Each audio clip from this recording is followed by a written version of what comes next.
Mutton நல்லா கிரேவியுடன் வரணும்னா இந்த மாதிரி ட்ரை பண்ணுங்க. ரொம்ப ரொம்ப டேஸ்டியாக இருக்கும். பிகினர்ஸ், பேச்சுலர்ஸ் யாராக இருந்தாலும் சூப்பராக பண்ணிடலாங்க. அவ்வளோ ஈஸி ரெசிபி இது. ஹாய் ஃப்ரெண்ட்ஸ், என் பேர் Aadhya. Welcome to our channel Aadhya recipes and vlogs. இப்போ தான் முதல் தடவை நம்ம சேனலை பார்க்குறீங்களா? அப்போ கண்டிப்பாக மிஸ் பண்ணாமல் இந்த மாதிரி நிறைய இன்ட்ரெஸ்டிங்கான ரெசிபிஸ் பார்க்கணுன்னா சப்ஸ்கிரைப் பண்ணி வச்சுக்கோங்க. இந்த மட்டன் கிரேவி பண்ணுறது ரொம்ப ரொம்ப ஈஸி. நிறைய பொருட்களெல்லாம் தேவையில்லைங்க. எப்படி பண்ணுறதுன்னு காமிச்சிடுறேன். குயிக்காக நீங்களும் பண்ணிவிடுங்க.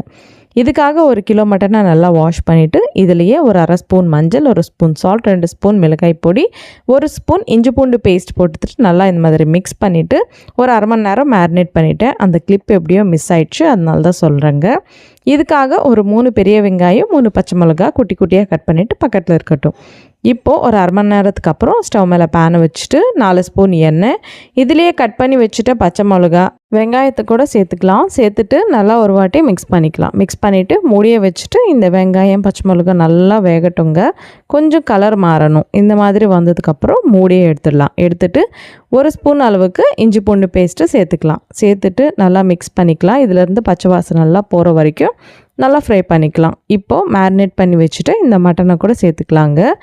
சேர்த்துட்டு இதெல்லாம் கூட ஒரு வாட்டி நல்லா மிக்ஸ் பண்ணிக்கலாம். உங்களுக்கு மட்டன் மேரினேட் பண்ணாமல் செய்யணுன்னா அந்த ரெசிபி கூட நம்ம சேனலில் இருக்குது. அதோட லிங்க் இந்த வீடியோ டெஸ்கிரிப்ஷனில் கொடுக்குறேன், கண்டிப்பாக பாருங்கள். இப்போ இதிலே கட் பண்ணி வச்சுட்டு ஒரு பெரிய தக்காளியை சேர்த்துக்கலாம். சேர்த்துட்டு மூடியை வச்சுட்டு இதிலிருந்து தண்ணியெல்லாம் நல்லா ஊறணுங்க. அது வரைக்கும் மீடியம் ஃப்ளேமில் வச்சுட்டு ஒரு 10 நிமிஷம் நல்லா வேக விடுங்க. இந்த மாதிரி நல்லா தண்ணி செப்பரேட் ஆனதுக்கப்புறம் 1 ஸ்பூன் மல்லிப்பொடி, 1 ஸ்பூன் சீரகத்தூள் சேர்த்துட்டு நல்லா மிக்ஸ் பண்ணிக்கலாம். ஒரு 5 நிமிஷம் நல்லா வேகட்டும். அதுக்கப்புறம் மூடியை எடுத்துகிட்டு இதிலையே ஒரு பெரிய கிளாஸ் அளவுக்கு தண்ணியை சேர்த்துக்கலாங்க. சேர்த்துட்டு மூடியை வச்சுட்டு இதெல்லாம் கூட நல்லா கிரேவி கன்சிஸ்டன்சியாக வர வரைக்கும் மீடியம் ஃப்ளேம்லேயே நல்லா வேக விடுங்க. ஹை ஃப்ளேமில் வைக்காதீங்க. ஹை ஃப்ளேமில் வச்சா கிரேவி கன்சிஸ்டன்சி சரியாக வராது. இப்போ இதில் லாஸ்ட்டில் 1 ஸ்பூன் அளவுக்கு கரம் மசாலா, 1 ஸ்பூன் அளவுக்கு இன்ஸ்டன்ட் மட்டன் மசாலா சேர்த்துக்கிட்டு நல்லா மிக்ஸ் பண்ணிவிட்டு லாஸ்ட்டில் கொஞ்சம் கொத்தமல்லியை தூவிட்டிங்கன்னா super tasty mutton gravy ready ஆயிடுச்சுங்க. இது ஒரு 10 நிமிஷம் ஸ்டவ் ஆஃப் பண்ணிவிட்டு விட்டிங்கன்னா அந்த கிரேவி திக்கு கன்சிஸ்டன்சியாக மாறிடும்.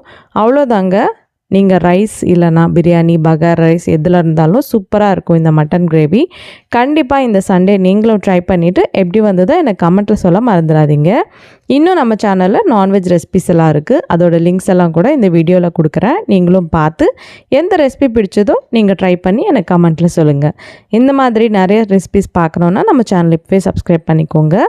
இந்த வீடியோ உங்களுக்கு கண்டிப்பாக பிடிச்சிருக்குன்னு நம்புகிறேன். பிடிச்சா லைக் பண்ணுங்கள். உங்கள் ஃப்ரெண்ட்ஸ் அண்ட் ஃபேமிலிக்கு கூட ஷேர் பண்ணுங்கள்.